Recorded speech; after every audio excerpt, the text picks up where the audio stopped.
Hi there, welcome to Block Talk Live with Deanna.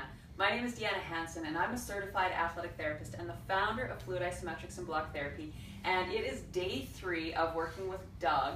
Doug started with scoliosis. Yeah. And I have to say, we are making phenomenal progress. In fact, we posted a before and it's not fully after, but a day 3 picture in Facebook so you can see how far we've come already. And I have to say again, I'm pretty impressed. Yeah, so am I. Yeah, especially after the training today. My low left lumbar, which is a lump, has been a lump, was flat as a pancake when we were done. Yeah. And I'm putting my hand back there looking for it, and oh wait, it's now, it feels even.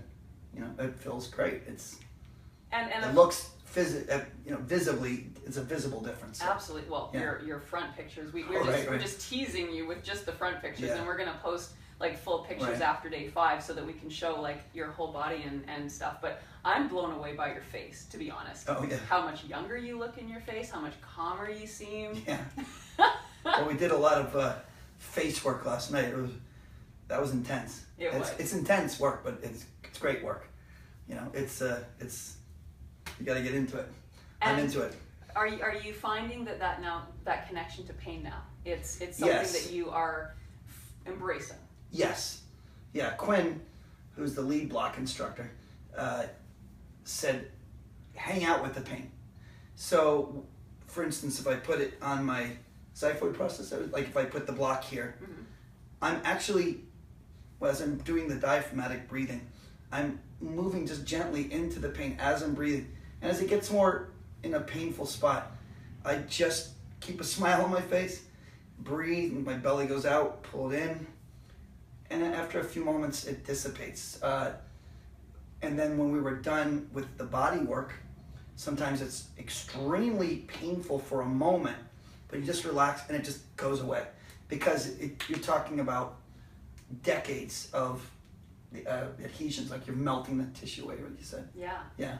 And Is that correct? I think that's... Well, absolutely. Yeah. And that's the cool thing. It doesn't, like, from my perspective, it doesn't matter if you're 18 years old, 40 years old, 60 years Yeah. old, because what we're starting with is where you are, and we're starting to heat and melt. So Right. it doesn't matter how long you've had your issues. Mm-hmm. It's all about making your system really efficient at heating up and melting, and that's through proper diaphragmatic breathing, which I have to say, you're doing amazing. Oh, good. Yeah, you are really embracing the breath, and that is the key. And the nice thing is when people understand that the breath is truly the key, you really are in control of your internal environment and what goes on with your entire situation. So, for example, if you're in a stressful situation, if you learn how to work that breath properly, you don't have to allow that stress to come into your environment.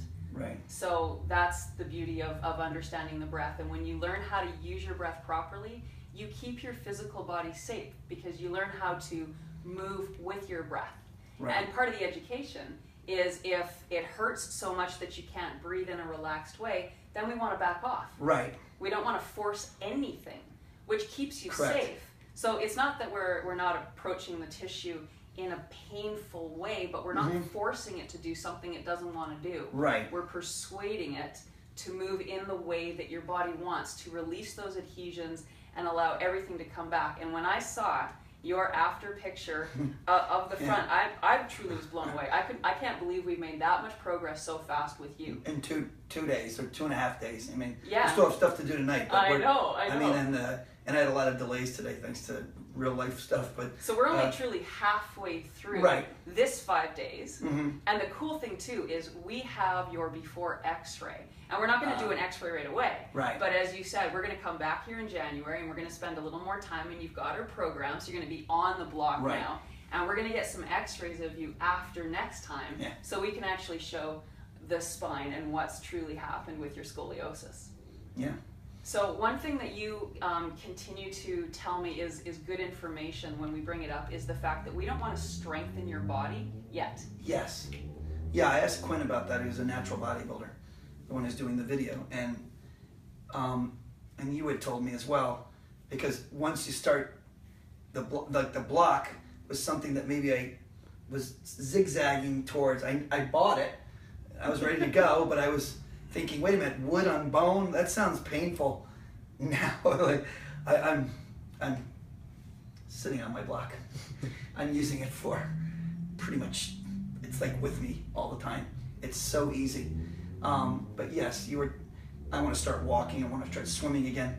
But I was told by Quinn I got a little bit of way to go before I can start working out with weights or anything like that, because you were talking about how when you're misaligned, you don't want to strengthen into the misalignment. I think that's what you're mentioning. So exactly, because whatever we're starting with, if we're sitting this way or whatever the posture is, if we go to the gym and we start strengthening and compressing and becoming harder, now we just have to undo that. So it's far more advantageous for us to take the time to melt, to create that balance and symmetry, and from that place, then we want to strengthen. So that's what we're going to be doing with you in a little bit of time, but right now we're focusing on the melting and the realigning. And there's no question that when you start breathing, the really cool thing is people don't see the diaphragm muscle. So we'll go to the gym and we'll work the biceps or the pecs or whatever, but the diaphragm muscle is the most important muscle to exercise because it is what feeds every single cell in our body. So when we are going through block therapy, it is a full-on exercise because we're strengthening the most important muscle in the body with every single breath. And the diaphragmatic breathing, when you come off of a position that, I mean, I did my shoulder today. I hurt my shoulder 25 years ago. I mean, it was a long time ago, like when I started college. So I when I was doing that today with Quinn, and for a few moments, I'm like, oh boy, that is, oh no, am I gonna be able to move it? Within a few moments, just doing the diaphragmatic breathing, relaxing, moving my shoulder the way he told me, it's gone. You just, oh, that's right, my shoulder was hurting a few moments ago, and now it's the motion's better. I mean, it feels like it's a good pain, if that makes sense. Like when someone works out, they're a little sore, and they know it's doing something. Yeah. But this is even this is a deeper, better feeling. It's because it's more open. Like I think when I used to work out with weights, yeah, you'd be sore, but you wouldn't have mobility as much. I have a lot more mobility. You know, I have a lot more. Like the psoas muscle that was so tight. Can I share it? This was so funny. So last night we're out for dinner, and you were just like, we're in the middle of a restaurant, and you kept standing up and lifting your legs, and you're like, wow, I've got no pain. Like in the middle of a restaurant, it was hilarious. Yeah. But it was so awesome to see because you're so excited. Yeah, I mean, every time I get up, or have gotten up before this, it's 50-50. Will the psoas tighten up, and do I have to do a hurdle or stretch in the middle of a banquet hall or something? And I don't want to do that. And last night I got up twice, because the first time I'm like, nah, that's not true. And the second time, yeah, it's true. I can lift my leg, and there's no damn pain, because it was just so much pain. And you for said so you're out long. of prison. Yeah, that really feels like you were in a little cell, and you get to taste freedom. So I actually got out of the cell twice, but I'm not in the cell anymore. I'm in the free world right now because of it. I was blown away. Oh. I did get up twice. That's right. It's true. I got up out of the booth just to check to see if it was right. So People beside us were wondering, what the heck is this guy doing? But I don't think so. I think they were just consuming a lot of meat products. They looked like they could use the help from you. So we'll need you back here sooner than later. So as we promised yesterday, we were going to show some of the technique, but we're actually going to wait until tomorrow to do that, just because the timing got a little funny with dark outside, and we were a little later today. So we're teasing you with these before and after pictures, and tomorrow we're going to absolutely show the fluid isometrics treatment and how the block came to be. So everything that we've done with my hands. It's very interesting you're talking about that. Yeah, every position everything I've done with my hands, there's a block position for that. And that is because it's been always my passion to teach people the self-care. It's one thing for you to come to me, but not everybody can. Not everybody can afford therapy, but everybody can learn how to do this, and then you have the system for life. So for me, that's the passion. It's teaching people to self-care. Teaching them to fish instead of feeding them the fish. Right. I can't wait to start the 21-day program, and then I'm doing year-long, but I mean... You're doing lifelong. Lifelong. There you go. Yeah. Right. What was interesting is the two things that gave me a little hesitation in the beginning, like I said, was the block. Oh gosh, that looks like it's going to be painful for a few moments, but it's a kind of good pain. You want to get the block in these tight areas where what we talked about, the adhesions are, and melt away this tissue. You know, it's a wonderful thought to have. And one of the things he told me, which is great, is just smile, and that makes quite a bit of sense, because what you're doing is something, it's an absolute good for your body. So I'm like this thyroid process, I moved in, I'm almost craving to break this up or to melt it away. I guess melt it away is a better way to put it. And what I really appreciated last night was after we finished the work on your head and neck, your back was feeling much better, but there was one rib that was a little challenged, and you said to me, Deanna, what can I do for this rib? And I said, you know what? I'm going to show you what to do for the rib. And so we had you working on the front of the ribs to deal with the back, and when you got up, it was like, wow, it's gone. And I just love that you now have the tool. That was incredible, because throughout my life, whenever that would happen, I'd say, okay, Sunday night, tomorrow, gotta go get adjusted. I gotta put that rib back in. I gotta rearrange writing, everything I'm doing all day. Gotta go to the chiropractor at this time. And a lot of the chiropractors like, look, we don't want you to come this much. You know, we try to, stretch it out. And now I want to stretch it out even further and address, and also you were, in talking about that, you were saying about how if one area is sore, there's an opposite. There's cause sites and pain sites. Right. Yeah. So we always use the example of a balloon. If I squeeze a balloon here, it's under pressure over here. Yeah. So this is where we have pain and symptom. If we work over here and we don't release the cause, we're never really going to get anywhere. Right. So with block therapy, we teach people to go to the cause site to address the pain. Mm-hmm. And that's part of the teaching. And maybe you can tell people that, so last night, the interesting thing is the way that I hurt myself, if you want to call it that, was getting one of these tight workout shirts on. So I'm probably not in the best shape still, but putting on, I moved my body in a peculiar position. Yeah. I crunched forward, and all of a sudden the left side was super tight throughout the day. But we were working on we're working on the full body, but we're working on specific sites as well. So you brought up, for instance, specifically like this rib area.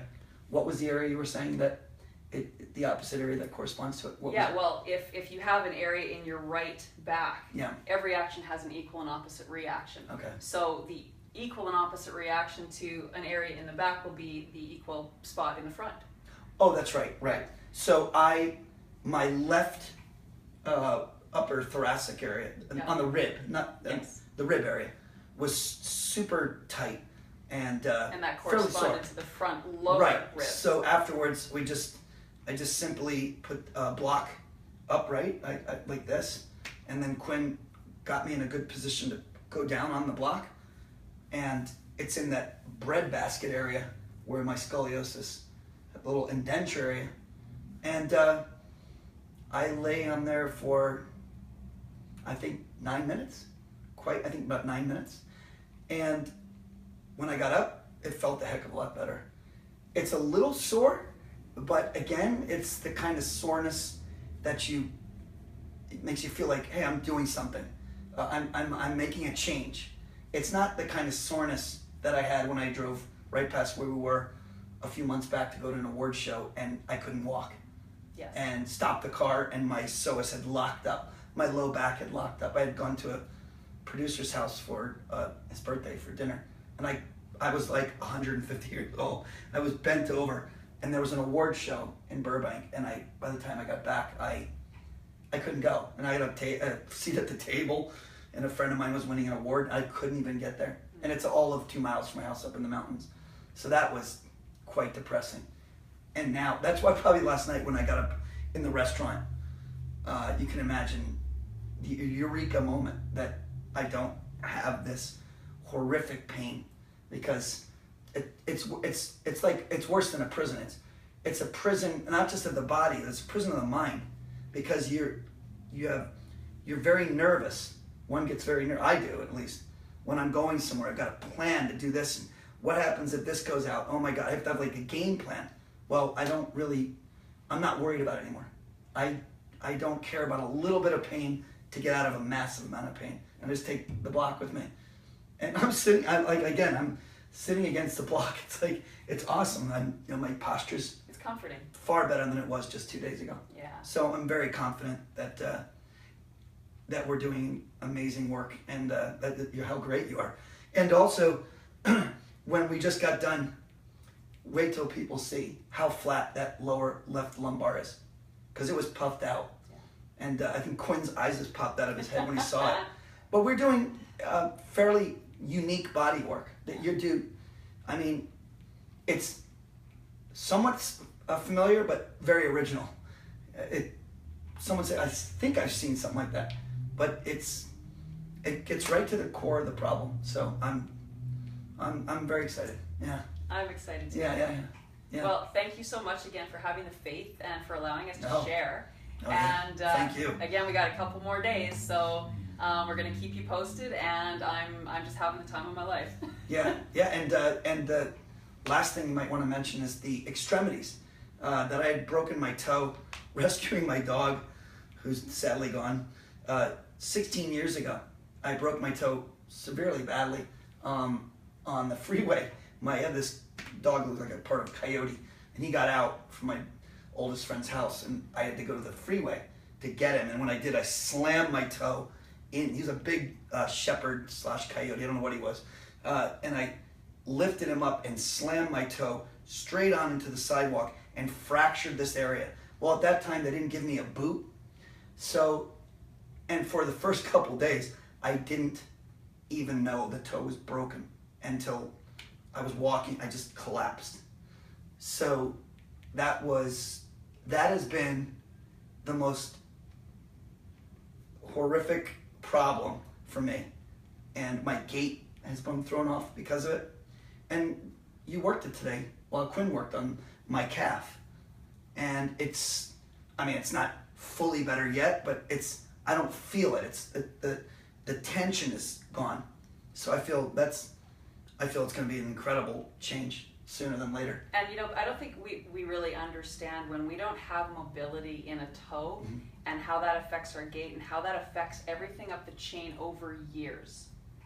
Yeah. Like it's pretty profound what that will do over time. So to get your mobility back and to have you walking properly now, that's going to start taking you in that right direction, even more so with your walking. And the best part is that, like, now, again, using the prison analogy, when you guys take off, I know I can start walking and I can start swimming again. And then as time goes by and I progress further and further up this bridge, I'm going to be able to do more. But right now, I don't want to overdo it, and again, like you said, strengthen into the problem, mm-hmm. like crunch into the problem. We're trying to open this all up and melt away the tissue. That's basically what we're doing. Right? Does that make sense? Absolutely. Hope I'm making sense here. Yeah. You are. All right. All right. Yeah. All right. Well, we'll see you tomorrow. All right. Thanks.